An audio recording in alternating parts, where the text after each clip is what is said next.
All right, well, we want to welcome everyone to Disrupt Salt Lake City vlog, and my name is David Alsop with DisruptHR Salt Lake City, and I've got Alex Shootman with Workfront, the CEO of Workfront. Good to see you again, David. It's great to see be you. back with DisruptHR. This is a lot of fun. Oh, it is fun. And we're just grateful that you spoke at our first conference. I had a blast. Our first CEO, and we just loved your perspective. What I noticed is that you put me at the end, and everybody had left by the time that I spoke. I think it was kind of like the boredom slot. We learned our lesson because the incentive was the CEO at the end will keep people longer, and it didn't work out that way. But we loved the talk, and that's why we're so glad it got online, because when you talked about your passion and culture, I just wanted to get it started with talk about the talk and where you took those principles and remind people about what you talked about when it comes to getting passion and getting culture right. Yeah.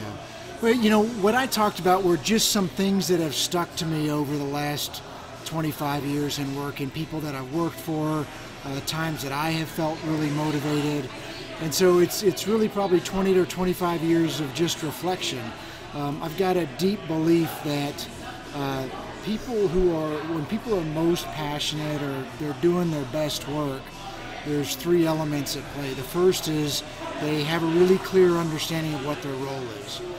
The second thing is that they believe that what they're doing matters. They can see the connection. Hey, I understand what I'm supposed to do, and I understand how it's connected to something greater that we're trying to accomplish. And then the third thing is that they have the opportunity to be proud of their work. At the end of the day, I believe we all want to look at the thing we've created with our hands or our minds and say, man, like, that's good. That's good work. And so these attributes that we talked about in the conference were just my observations over time of what has to be in an organization to create those three things. Do I understand my role? Yeah. Do I believe it matters? And am I proud of my work? Yeah.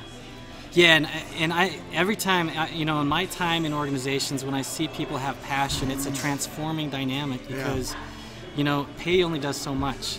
People show up, they get their paycheck, they check out. But when they have passion for what they're doing, the results are amazing. And there's so much joy. I mean, we talk about sometimes, how can we make people happy at work? Well, the fact of the matter, you and I can't make anybody happy. Yeah. Happiness comes from something within. We can create environments that have the best chance for people to be fulfilled and be proud and be connected to their work. But we can't create happiness. Yeah. Well, it brings up a good question that sometimes in organizations I've been in, we talk about a lot, is the word engagement is a very HR term. Happiness is something that a lot of leaders throw out. When you talk about happiness, what does that mean when it comes to a culture that's happy, and what's the watch out with happiness versus success? I think, the first thing that we have to realize is that what makes you happy and what makes me happy are two very different things. And so that's why I personally, I don't focus so much on happiness. I go back to those principles. I focus on what can we do to make sure that everybody understands exactly what it is that they're doing. A lot of clarity. Do they believe that it matters? And are they proud of their work? The fact of the matter is, where I think that we get sideways sometimes is it's easier to figure out what somebody wants than to figure out what somebody needs. Yeah. And so I think that we kind of slip into, hey, what do you want? Do you want a ping pong table? Do you want some snacks? Do you want? But answering the question, David, what do you want, is a much easier thing to answer the question, what do you need? Yeah. Right? And the what do you want thing is very transactional, because if I know what you want and I give it to you, there's an immediate gratification that you have.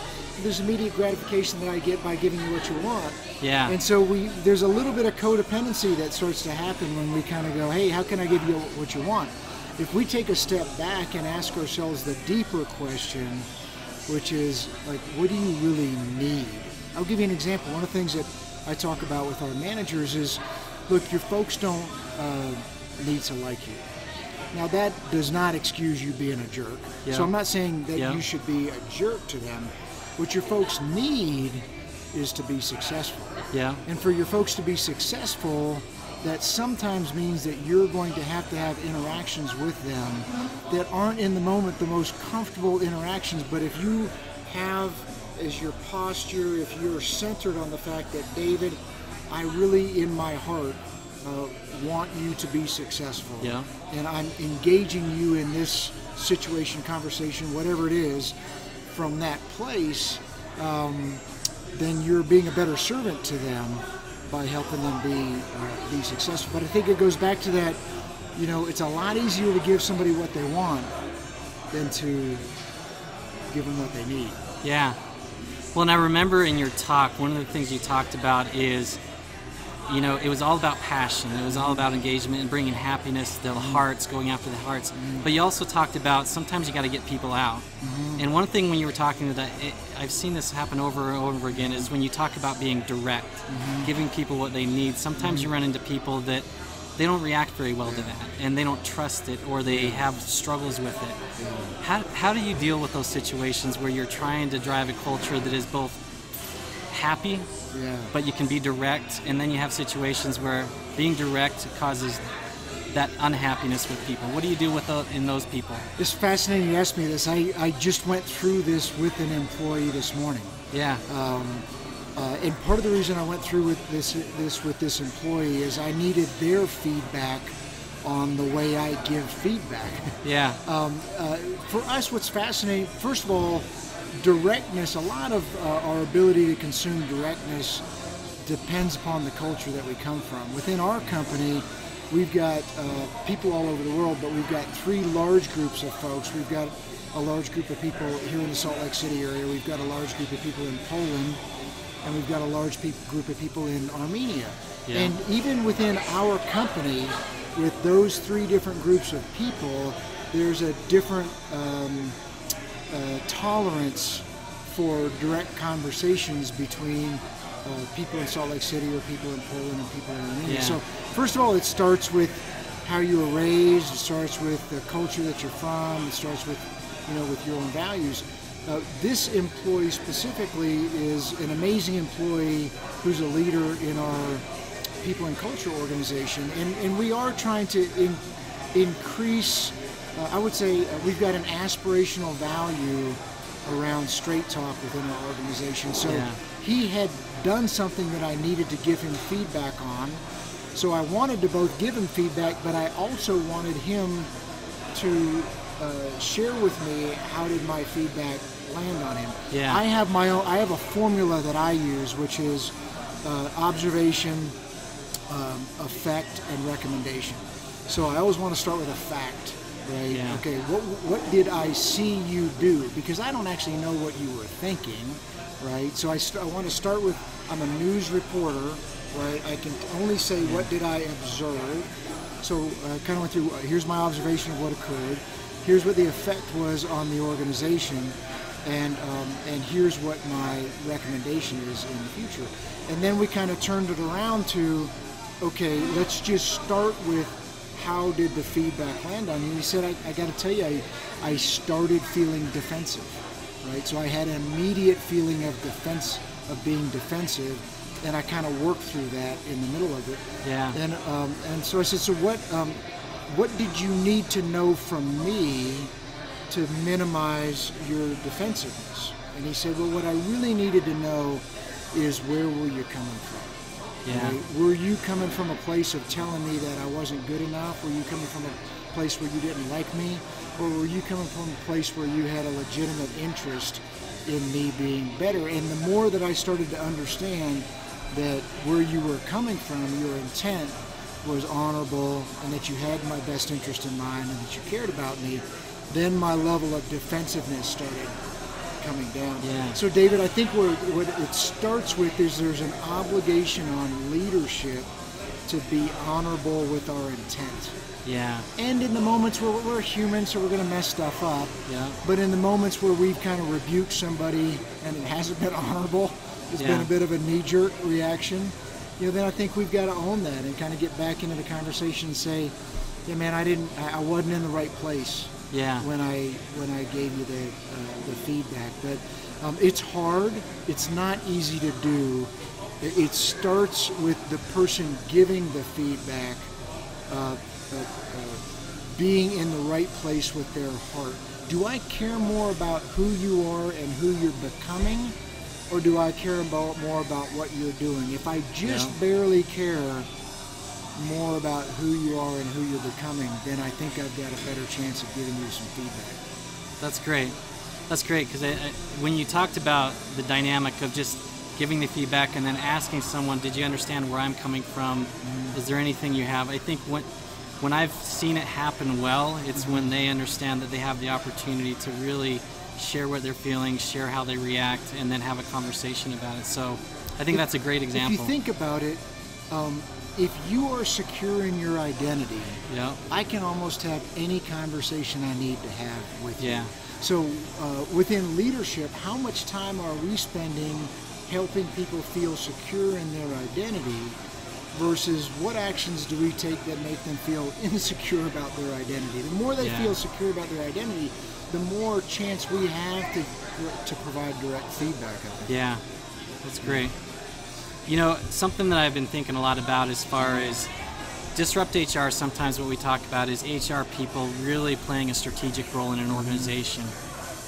As you think about what HR people sometimes do right and wrong when it comes to finding the hearts of employees, where do a lot of people go wrong and where do they go right when it comes to HR professionals helping CEOs drive that passion in their organization? Well, some of it goes back to the difference between want and need. Right? So I think we sometimes, and I consider myself an amateur OD guy, which drives our people and culture team crazy. But at the end of the day, we're a technology company, so 100% of what we deliver is through people. If we can't attract and motivate great people, we are in deep trouble. So I do think sometimes, and I do this myself, so I don't want anybody listening or watching to feel like I'm pointing a finger.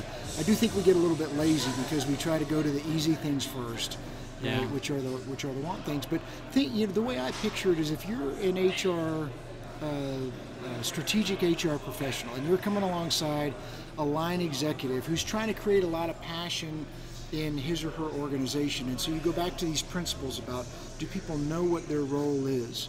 Do they understand that their role is connected to something else, and are they proud of their work? Now think about the human capital, the people and culture, the HR investment that needs to come alongside that. Do you know your role, David? Well, that is a heavy lift. Like, what's the level of description that you have around your role? What does success mean? How can you be excellent? That's hard work. The second piece, does your role matter? There's a whole level of translating the message from the strategy of the company to every single organization. I had somebody ask me this question today, Alex, our comp plan is tied to the financial results of the company. Aren't those just sales goals? What does that mean to our quality assurance organization? And walking that person from our revenue goals to their job in quality assurance, and how does that contribute to, that's hard work. And then when you start talking about people being proud of their work, boy, that's investment. That's investment in hiring the right people. That's investment in knowledge, skills, and ability. That's investment in coaching. That's investment in buying the right tools for them.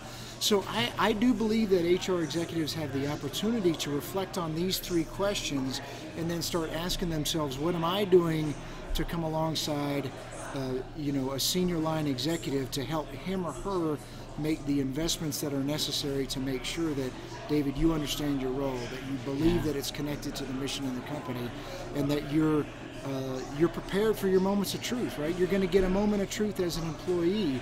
And on the other side of that, boy, when I was in a nonprofit that did work in Ethiopia, and one of the greatest lessons that I had is we were in rural Ethiopia, and there was a reforestation project, and we came to visit, and the village was there, and the man who was in charge of the project in that village hosted us into a shack where they had all their plantings up on the wall, and they had some awards up on the wall, the person who was there with me, who was doing the translation, got ready to translate, and I said, wait, before you say anything, would you please tell him from me that as I look around at his awards and look at the work that they're doing, that congratulations, you guys have done great work. And it was fascinating because as she was translating, I could see the moment when the congratulation words hit him. Yeah. Because he had an involuntary reaction of pride. Yeah. Not a self-destructive pride, but a good pride. And so, and that's what HR professionals have to focus on is how do we get, what tools do people need so that they can be great at their work? That's great. Well, I just want to thank you for your time, Alex, because when I think about your talk, when I think about what we talked about here, everything we can do to get passion out of employees, to get to their hearts, is what stuck with me in your talk, and it stuck with me during our conversation. So I appreciate what you're doing in the marketplace. We're grateful to have you represent your organization and help us. I would just ask the folks that are watching or listening to this to do the hard work and think about what a human really needs. Yeah. And if you use that as your compass, I think that you can do the right things and do some amazing things as an HR professional in your firm. That's great to hear. I appreciate it. Thank you, fun. Alex.